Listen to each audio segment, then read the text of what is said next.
Video ini gue buat ketika gue mau melakukan rescaping atas salah satu akuarium yang gue punya yang sudah berjalan selama kurang lebih setahun dengan menggunakan under gravel filter. Dan karena dasarnya gue bosen nih, jadi gue pengen melihat suatu pemandangan yang baru dong gitu di akuarium, dan juga ikannya pengen gue lebih expose, maka gue setting ulang nih rescaping. Di video ini ada dua pembahasan, tetapi gue kemas menjadi satu video. Itu pertama adalah gue mau berbagi tentang ini loh akuarium yang berjalan selama setahun kurang lebih dengan menggunakan sistem under gravel filter, atau orang lebih tahu dengan singkatan UGF. Selama itu berjalan, I have no complain about it. Artinya, gue mau komplain apa? Air semua baik-baik aja, jernih, dan ikan sehat-sehat aja, nggak ada problem sama sekali. Tetapi memang karena gue bosan, gue pengen ganti.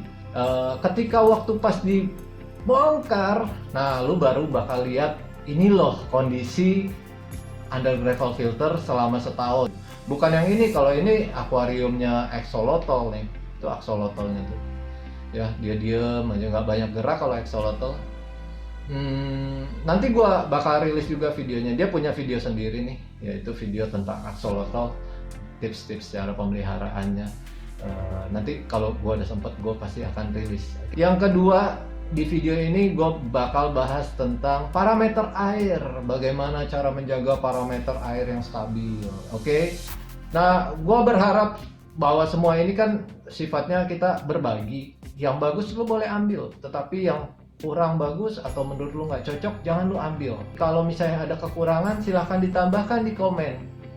Ya, gue rasa itu yang bakal gue tayangkan di video gue kali ini.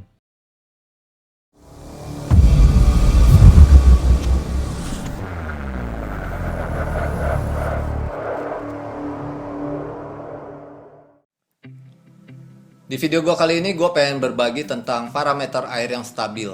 Nah, ini adalah kondisi akuarium gue nih selama berjalan setahun ya. Dan sebelumnya ini gue setting untuk mudskipper, sistemnya paludarium. Lu bisa klik di link video yang gue sediakan di atas. Dan kalau dilihat ini airnya masih jernih, terus kemudian pasirnya juga masih putih, mulus banget ini deh. Nah, tetapi dalam perjalanan waktu setahun ya, gua ada rubah beberapa spot, terutama kayunya itu dan beberapa batu. Karena gua memang kemudian memelihara ikan yang jenisnya berbeda. Nah, kalau dilihat kenapa airnya tuh coklat, bukan karena gua nggak kuras, bukan karena gua nggak bersihin, tapi karena coklat itu keluar dari kayu yang gua taruh di dalam tuh sebagai aksesoris. Jadi walaupun sudah berjalan 1 tahun, tetapi tanin dari kayu itu tetap keluar. Dan gue garis bawahi di video ini bahwa tanin yang bercampur dengan air tidak membahayakan ikan yang lu pelihara. Oke? Nah, ini akuarium berjalan dengan sistem under gravel. Nah, gue menggunakan power head sehingga terjadi sirkulasi, dan sirkulasi selalu gue bilang itu adalah hal yang penting di dalam akuarium. Nah, kali ini karena gue pengen pelihara jenis ikan yang berbeda nih, yaitu ikan wolfish, maka gue akan setting ulang nih ya. Gue ada beli wolfish, tapi kemudian gue merasa bahwa ini kurang cocok lah gitu. Dengan adanya kayu dia jadi ngumpet terus kan. Oleh sebab itu gue mau kuras nih. Nah, kalau dilihat nih di daerah dekat power head ya, itu ada warna coklat tuh di antara batu-batu. Jadi kotorannya terfokus disedot di daerah yang mana dekat dengan power head. Itu makanya kotorannya tuh banyak di daerah situ ya. Nah, ini air juga bergerak gitu ya. Kenapa? Karena memang kalau air bergerak itu oksigen itu dissolve atau terurai ya. Lalu kemudian apa sih yang dimaksud dengan parameter air yang stabil? Parameter air yang stabil adalah suatu kondisi di mana akuarium lo itu penuh dengan bakteri yang menguntungkan atau kita sebut dengan beneficial bakteri. Terus kemudian juga ekologinya sudah tercipta, ekologinya sudah stabil. Sehingga ketika ikan masuk di dalam, ikan nggak ngerasa kaget lagi karena airnya kondisinya sudah stabil. Memang ada banyak ya kandungan yang disebut mangan, terus kemudian ada amonia, ada nitrat, ada nitrit dan lain-lain gitu ya. Mungkin kita nggak terlalu harus berbiologi atau berkimia seperti itu gitu ya. Tapi satu hal gini, untuk menguras akuarium itu lo harus melihat. Kalau memang kotor baru lo kuras. Tapi kalau misalnya masih stabil kondisinya, masih oke, ya lo nggak perlu kuras. Kenapa gue bilang nggak perlu kuras? Karena komunitas binatang yang ada di dalam akuarium lu itu membutuhkan air yang sifatnya stabil. Ketika lu ganti air baru, maka airnya tuh menjadi berubah lagi secara chemistry ya, secara kimia gitu ya. Tetapi kalau misalnya lu ganti gitu ya, tetapi berkala tetapi tidak yang terlalu sering, maka parameter air lu menjadi stabil. Makanya jangan heran gitu ya kalau tiba-tiba kadang-kadang ikan lagi sehat-sehat aja gitu ya. Terus kemudian tiba-tiba ketika kita ganti air, tahu jadi berjamur gitu ya. Terus kemudian atau juga kalau enggak jadi mati gitu ya. Kenapa? Karena memang parameter airnya berubah. Oleh sebab itu kita harus mengerti bahwa gini, yang dibutuhkan oleh ikan yang di dalam akuarium kita itu bukan air yang jernih, tetapi adalah parameter airnya yang stabil. Karena ketika parameter air stabil, maka di dalamnya itu sudah pasti ada beneficial bacteria. Beneficial bacteria adalah bakteri yang menguntungkan, yang berguna untuk mengurai kotoran ikan dan juga sisa makanan yang tidak habis yang jatuh di dasar ya.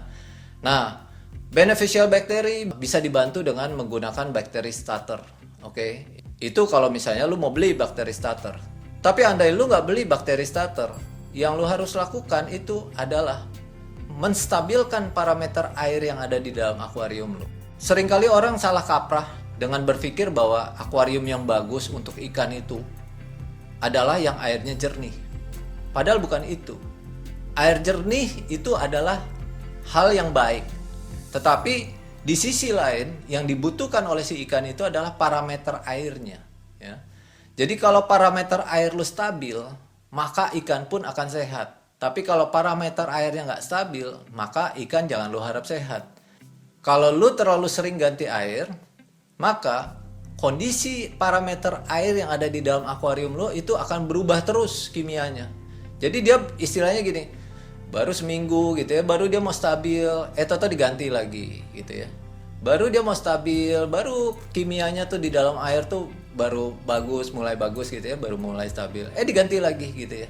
Jadi berubah terus tuh ngacak. Kalau ikannya kuat, oke. Tapi kalau ikannya nggak kuat, nah jangan bingung yang tiba-tiba kok kemarin sehat-sehat aja, toto sekarang mati gitu. Ya. Lalu bagaimana dong caranya supaya parameter air bisa stabil? Yang pertama adalah jangan terlalu sering kuras ya. Ambillah katakanlah sekitar sebulan sekali baru kuras gitu ya, atau 3 minggu sekali baru kuras. Tetapi lihat berapa banyak ikan yang lu piara dan seberapa besar ikan yang lu piara itu. Karena makin besar dan makin banyak ikannya, maka air lu akan lebih cepat kotornya.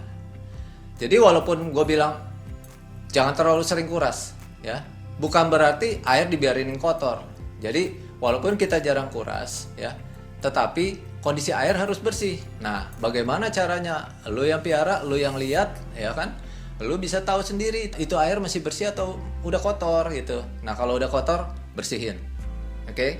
Dan kedua, buang air sekitar 20-30% dari total air yang ada. Itu akan mempertahankan beneficial bakteri lu yang ada di dalam akuarium. Oke? Dan kondisi oksigen yang ada di dalam akuarium itu pun tidak akan banyak terbuang. Oleh sebab itu, kalau misalnya kita buang 20%, berarti 80% kandungan oksigen yang masih di dalam air itu masih ada. 80% melawan 20%, pasti akan menang 80%-nya, ya. Namun, gua anjurin, kalau misalnya lu merasa air di daerah lu itu kurang bagus, maka setiap kali lu ganti air, lu tambahkan aerator, nyalakan sekitar 1 jam atau setengah jam, itu udah cukup ya, disesuaikan aja deh gitu. Yang ketiga adalah lu menambahkan atau menaruh beberapa tanaman air di dalam akuarium lu ya. Nah, tanaman air ini bukan cuman pajangan loh gitu ya. Jangan orang berpikir tanaman air ini seperti aquascape yang dihias-hias. Tapi gini, tanaman air itu memiliki fungsi. Pertama adalah dia memberikan oksigen buat ikan yang ada di dalam akuarium. Oke? Yang kedua, nah jadi beneficial bakteri itu kalau kita bagi lagi itu ada bakteri yang namanya Nitrosomonas dan Nitrobacter. Jadi amonium yang berasal dari kotoran ikan dan juga dari sisa makanan yang tidak habis dimakan itu dirubah oleh bakteri Nitrosomonas menjadi nitrit, dan kemudian oleh bakteri Nitrobacter itu dirubah menjadi nitrat. Nah, nitrat inilah yang kemudian jadi makanannya si tanaman yang ada di dalam akuarium kita. Banyaknya tanaman yang ada di dalam akuarium itu akan mengkontrol jumlah nitrat yang ada di dalam air. Nah, jadi semakin banyak, maka kontrol nitratnya lebih baik. Namun demikian bukan berarti kemudian ketika kita taruh banyak tanaman air di dalam akuarium, bukan berarti air nggak harus diganti. Tetap air harus diganti secara berkala. Nah, lumut atau alga yang kita tahu itu adalah bagian dari tanaman air. Beberapa orang merasa bahwa alga itu adalah pemandangan yang buruk ya, yang jelek. Tetapi sebenarnya alga memiliki fungsi untuk ekosistem yang ada di dalam akuarium kita. Nah, tinggal bagaimana setiap orang memiliki satu cara pandang yang berbeda-beda kan. Ada yang pengen akuariumnya polos, ada yang pengen dengan tanaman, ada yang polos tapi alganya tetap dipiara gitu kan. Jadi ini kan masing-masing sifatnya preference, artinya suka-sukanya, maunya si pemiliknya aja. Nah, ini bukan berarti lo harus piara ikan di dalam akuarium yang harus ada tanaman airnya. Enggak, bukan berarti itu ya. Jadi ini adalah salah satu cara bagaimana parameter air menjadi stabil. Nah, yang keempat adalah lo memberikan sirkulasi. Karena yang namanya akuarium itu butuh sirkulasi. Ini kan akuarium ini sebenarnya kita nih seperti play god, ya, bermain seperti Tuhan nih kalau mau ngomong jujur gitu ya. Kenapa? Karena ikan ini kan sebenarnya adanya di alam, tetapi kita taruh cuma di dalam akuarium. Artinya kita harus bisa menciptakan kondisi seperti di alam, kita pindahin di dalam akuarium. Itu nggak akan sempurna, gue bilang gitu ya. Kenapa? Karena air yang berputar kan di situ-situ aja tuh sebenarnya gitu ya. Oleh sebab itu lo harus bikin ekosistemnya ya, supaya airnya menjadi stabil. Kalau air lu stabil, ikan lu akan bertahan hidup. Tapi kalau air lu nggak stabil, ikan lu nggak akan bertahan hidup. Oleh sebab itu sirkulasi itu penting. Kenapa? Karena di alam setenang-tenangnya air itu pasti ada sirkulasi, ada arus yang membawa ya. Sirkulasi itu kan bahasa keren gitu ya. Kalau kita ngomong di akuarium itu kan kita bilangnya sirkulasi, tapi kalau kita bicara di alam itu kan bukan sirkulasi, tapi yang kita bilang adalah arus air gitu ya. Jadi bahwa penting gak sih sirkulasi? Sangat penting. Mau sirkulasi yang melalui power head di dalam akuarium ataupun dengan power head lu naikin airnya ke atas ke filter talang lalu airnya turun jatuh lagi, itu no problem. Pokoknya lu menggunakan arus, lu menggunakan sirkulasi. Nah, menurut gua hal-hal seperti itu yang bisa membuat parameter air di dalam akuarium lu itu stabil. Balik lagi ke akuarium gua nih. Nah, setelah semuanya diangkat, baru kita bisa ngeliat jelas nih kotornya adanya di mana aja gitu ya, terfokus di mana aja. Jadi memang kalau dilihat tuh memang daerah yang dekat dengan power head ya, di situ daerah yang paling kotor tuh. Waktu gua angkat itu airnya tuh yang namanya keruhnya ampun-ampun ya. Nih, lu lihat nih.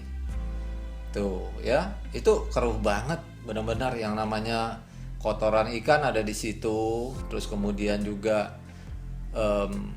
kotoran dari debu ya. Jadi jangan bilang bahwa debu itu nggak masuk di akuarium, debu juga masuk di akuarium. Jadi rumah walaupun kosong, lu kunci gitu ya, semuanya tertutup rapat, itu kan tetap akan ada debu. Nah, termasuk tuh debunya juga masuk ke akuarium walaupun jumlahnya ya kita nggak bisa ukur ya. Nah, tapi kalau dilihat tuh bahkan beberapa airnya tuh ketika gua angkat tuh juga langsung jadi kayak berminyak begitu kan. Jadi memang yang namanya kotoran semua dari makanan yang kita kasih ke ikan itu kan nempel di PET filter yang putih ya. PET filter tuh kapas yang putih itu ya. Bukan kapas sih, kalau kita bilangnya PET filter gitu. Nah, ini tapi kalau kita lihat kan dia begitu apa ya? Buteknya gitu ya, begitu kotornya. Tetapi kok ikan bisa tetap hidup sih gitu ya. Karena yang gue bilang parameter airnya tuh bagus gitu. Walaupun gue nggak bilang bahwa lu harus punya akuarium harus sekotor ini nggak benar juga gitu ya. Bukan jangan dibalik gitu ya. Jadi yang gue sampaikan bahwa ini loh setelah setahun ketika under gravelnya ini gue bongkar, lu bisa lihat kondisinya seperti ini, gitu ya. Jadi kotoran ada di bawah PET filter semuanya. Nah, tetapi ketika belum gue angkat, ya airnya bisa dibilang cukup jernih. Walaupun diganti airnya ya, walaupun airnya dibersihkan ya, dikuras, water change, tetap aja namanya kotoran itu adanya di bawah, dia ngeresep ya. Nah, di sini lu bisa lihat bahwa walaupun kotoran mengendap di dalam PET filter ya, di lapisan PET filter maupun di pasir ataupun di pasir malang kalau lu menggunakan pasir malang, tapi itu nggak akan bikin ikan jadi mati.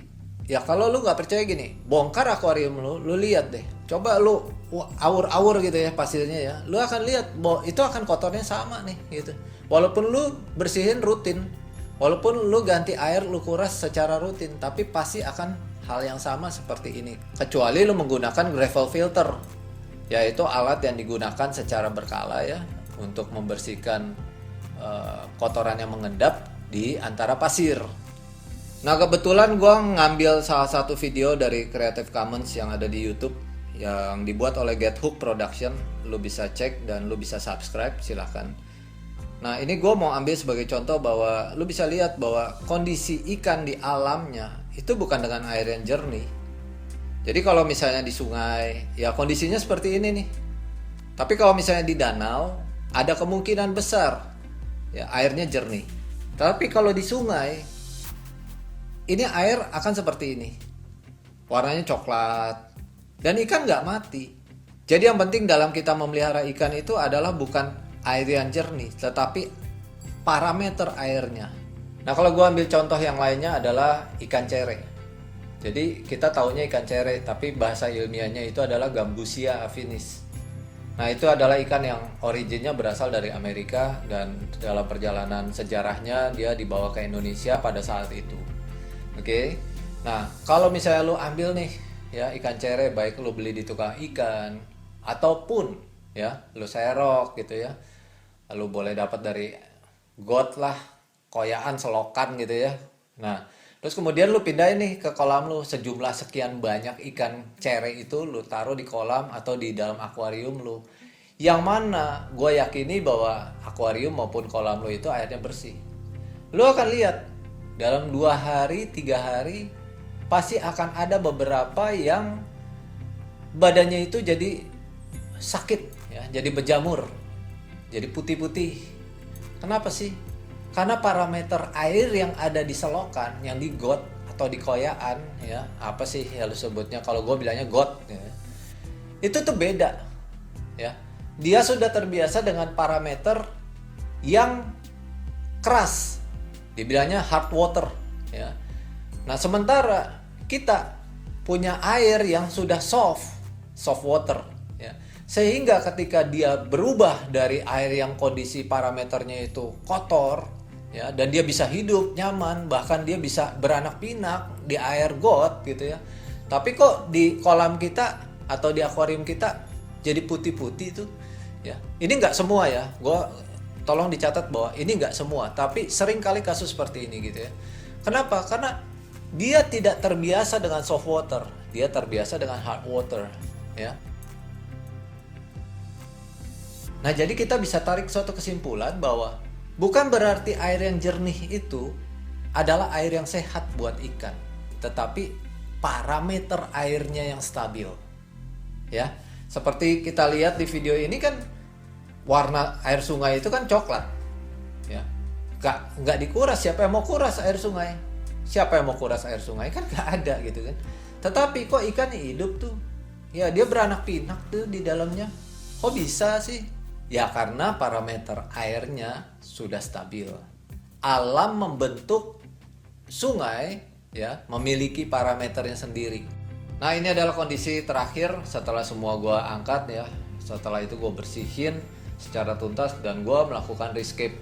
Dan lu jangan kemana-mana, video ini akan bersambung dan gue akan membahas tentang Hopleas malabaricus, yaitu ikan wolfish. Thank you udah menonton, jangan lupa untuk di subscribe. Bye.